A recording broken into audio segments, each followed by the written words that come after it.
온 땅에서 다시 오실 우리 주님을 간절하게 기다리고 사모하는 성도 여러분들, 주 이름으로 사랑합니다.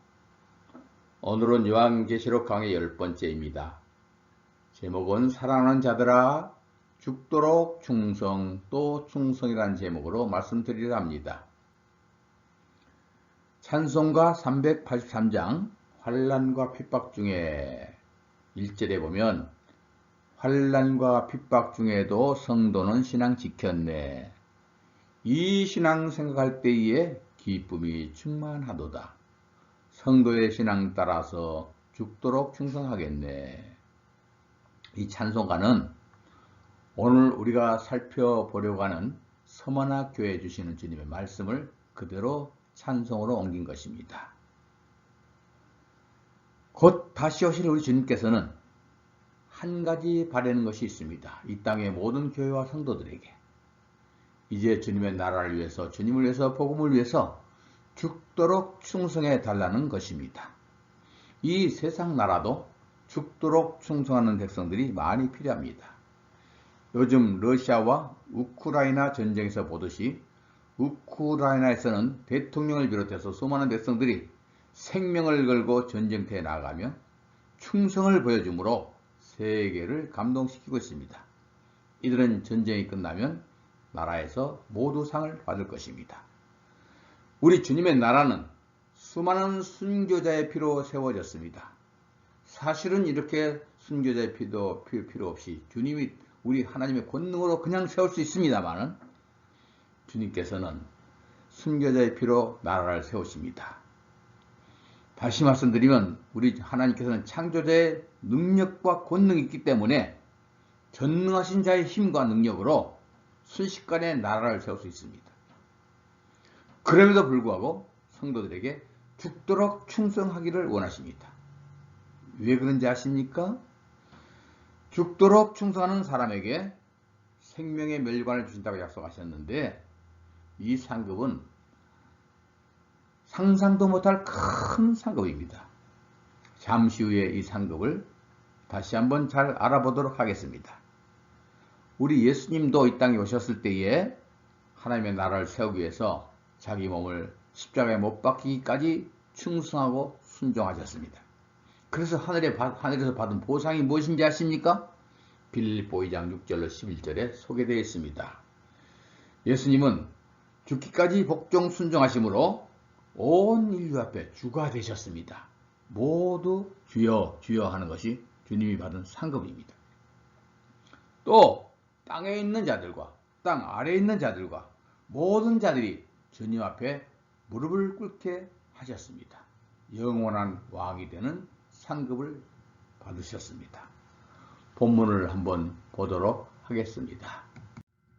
계시록 2장 8절로 11절 서머나 교회 사자에게 편지하기를 저며 나중이요 죽었다가 살아나시니가 가라사대 내가 내 환난과 궁핍을 아노니 실상은 내가 부요한 자라 자칭 유대인을 하는 자들의 회방도 아노니 실상은 유대인이 아니요 사단의 회라 내가 장차 받을 고난을 두려 말라 볼지어다 마귀가 장차 너희 가운데서 몇 사람을 옥에 던져 시험을 받게 하리니 너희가 10일 동안 환난을 받으리라.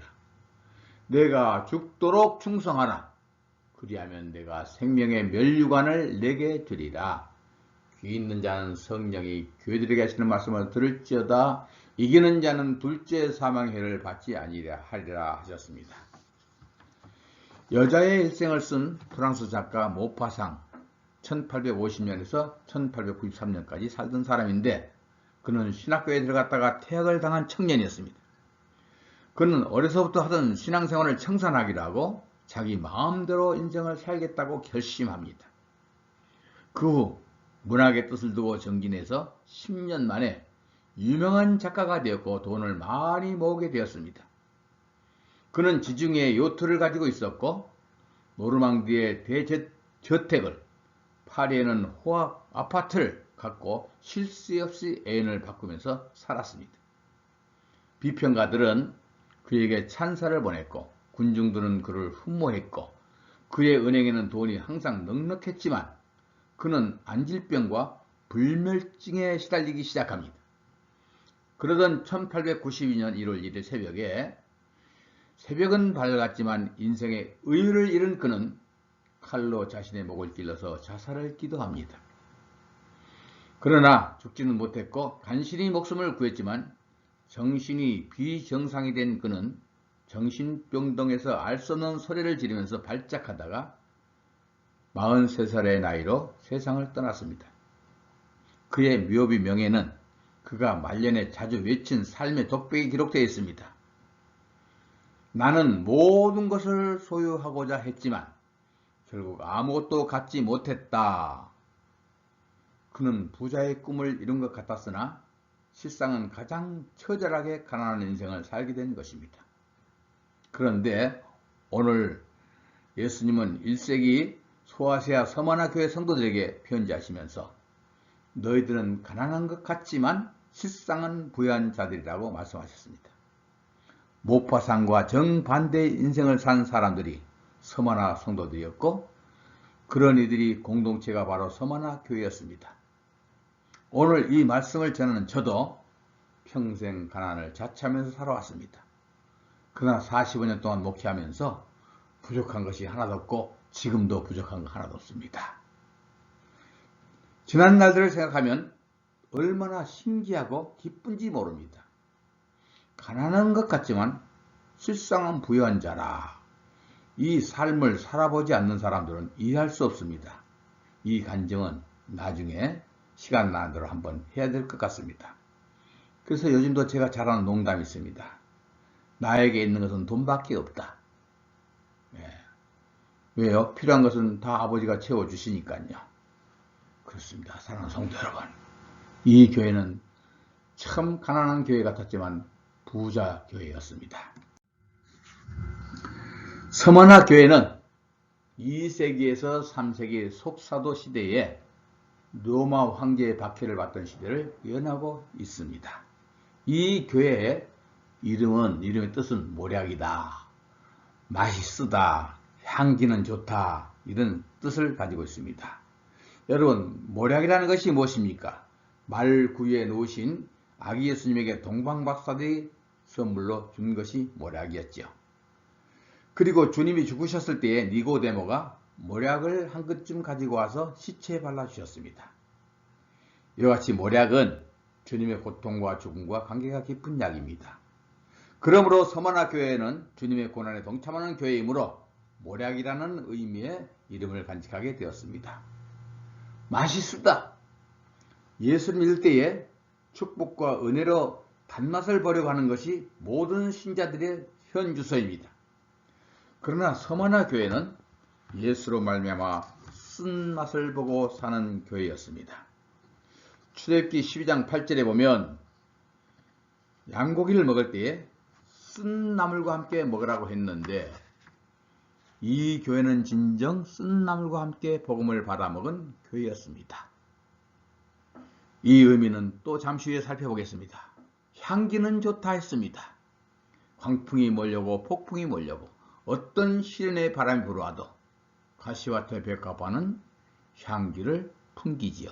아가서 4장 16절 말씀. 또 고린도후서 2장 15절에도 우리는 구원 얻은 자들에게나 망하는 자들에게나 하나님 앞에서 그리스도의 향기니. 그렇습니다. 향기를 품고 있는 백합화는 가시에 찔리고 시련의 바람이 불어올수록 향기를 더 풍깁니다. 이 모습이 정말 우리들의 모습이라야 되는데 이 시대의 정말의 교회 성도들은 어린 양의 희생으로 주어진 양고기는 좋아하지만 쓴 나물은 절대 먹지 않습니다.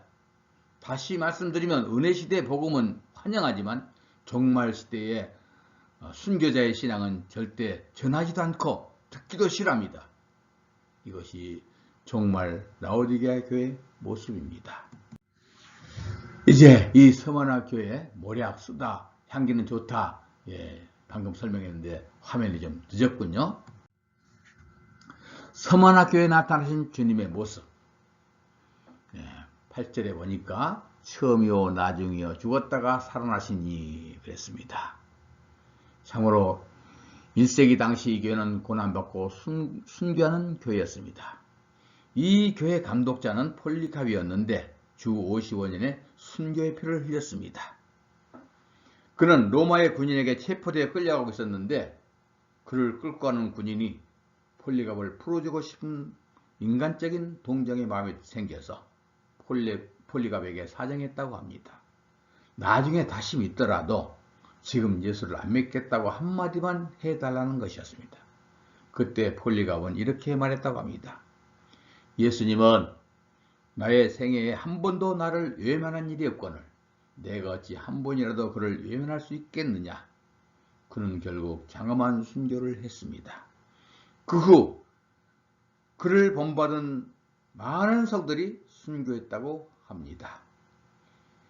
그 시대적인 교회의 형편은 로마의 네로가 교회를 핍박하므로 무수히 많은 우리의 형제들이 사자굴 속으로 장작더미 불길 속으로 던짐을 받아 순교했던 시대입니다. 이러한 교회 시대를 예언하기 위해서 주님은 죽었다가 살아나신 이로 나타나셨습니다. 부활의 신앙이 없이는 절대 믿을 수 없는, 가질 수 없는 신앙입니다. 한때 종말론을 하는 사람들은 예비처에 가서 살겠다고 떠들썩했습니다. 이 믿음은 사실상 부활의 신앙이 없는 사람들입니다. 다니엘의 세 친구처럼 기름 가마 속에 집어 던지겠다고 해도 주님이 구원해 주실 것이라는 고백을 왜 못하는가? 부활의 신앙이 희미하기 때문입니다. 우리의 선진들이 어떻게 신앙생활을 했는지 우리는 다 알고 있습니다. 오직 부활시켜 주시는 주님만을 믿고 생명을 초계같이 버렸습니다.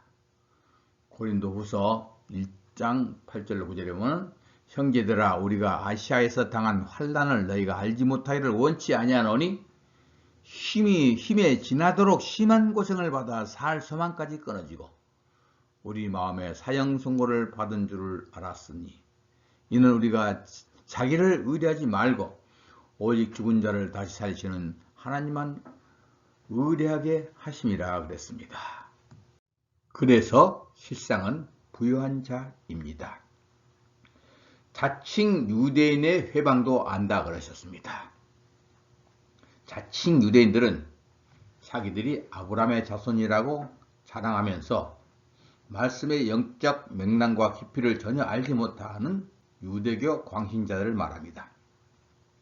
그들은 아브라함의 혈통을 주장하면서 자기들만 하늘나라에 들어갈 것이라고 고집하는 자들입니다. 주님은 혈과 육은 하늘나라를 유업으로 갈 수 없다고 말씀하셨습니다. 그들은 모세율법을 암송하면서 남을 정죄하기를 좋아합니다. 예수님을 죽인 대제사장들과 바리새인들도 아브라함의 핏줄을 자랑했지만 실상은 마귀들의 자식이었습니다. 요한복음 8장 37절로 47절에 주님이 그랬습니다. 그들의 실상은 사단의 회라 그랬습니다.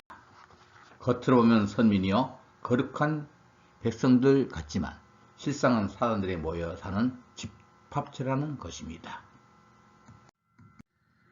사랑은 모든 두려움을 내어쫓는 힘이 있습니다.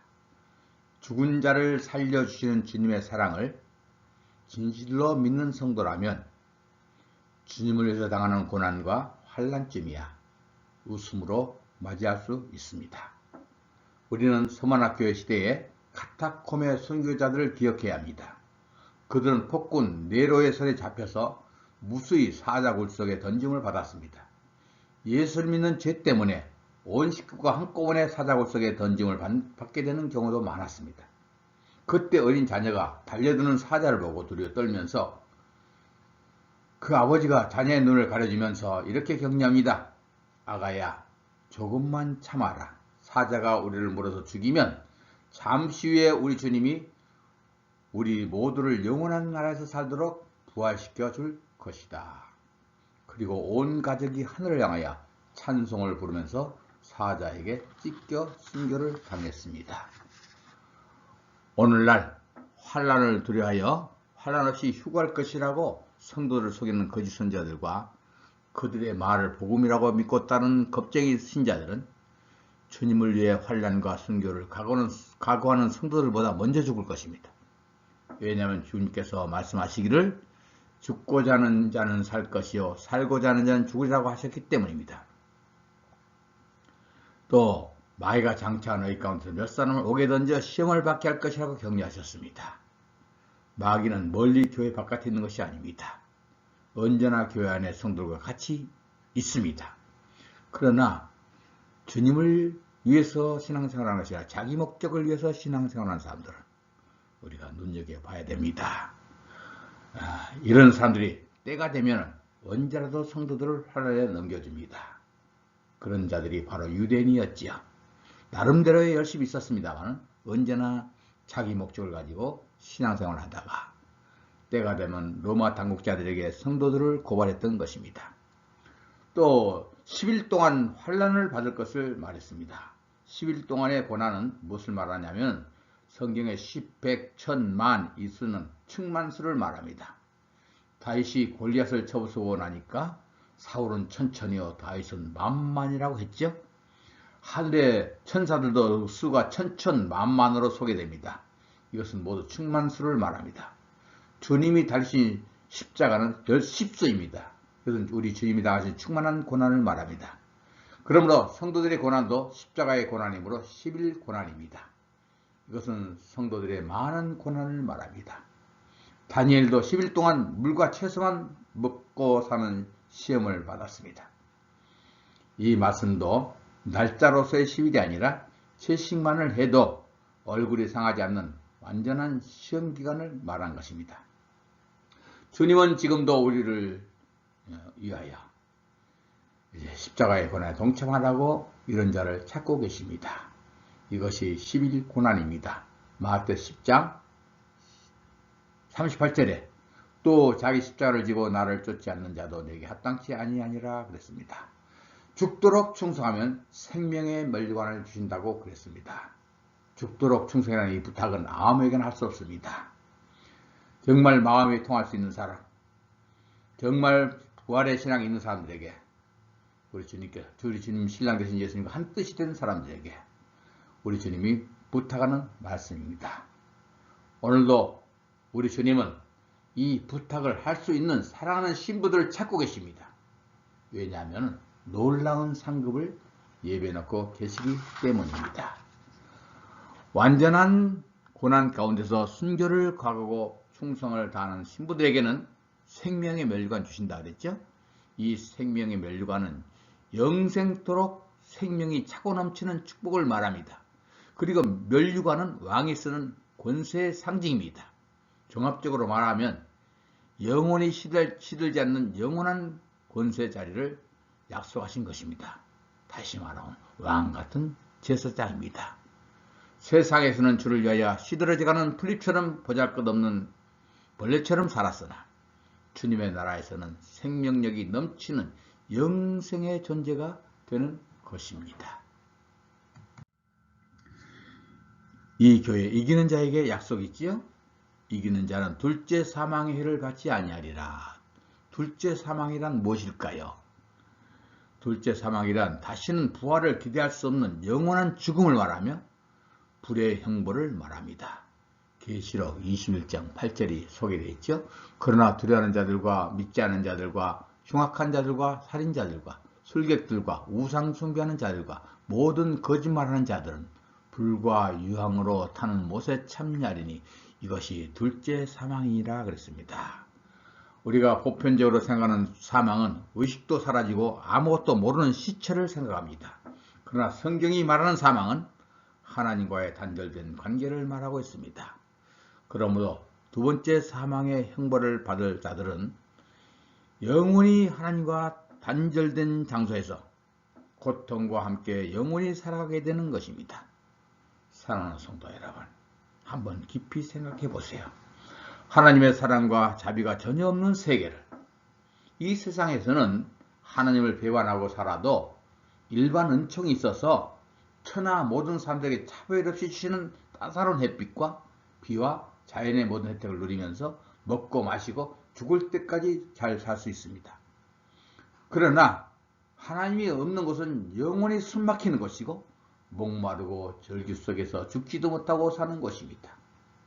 오늘 이 말씀을 여기까지 경청하시는 성도 여러분들은 생명의 면류관을 받아 쓰고 둘째 사망을 알지 못하는 복된 자들이 되시기를 축원합니다.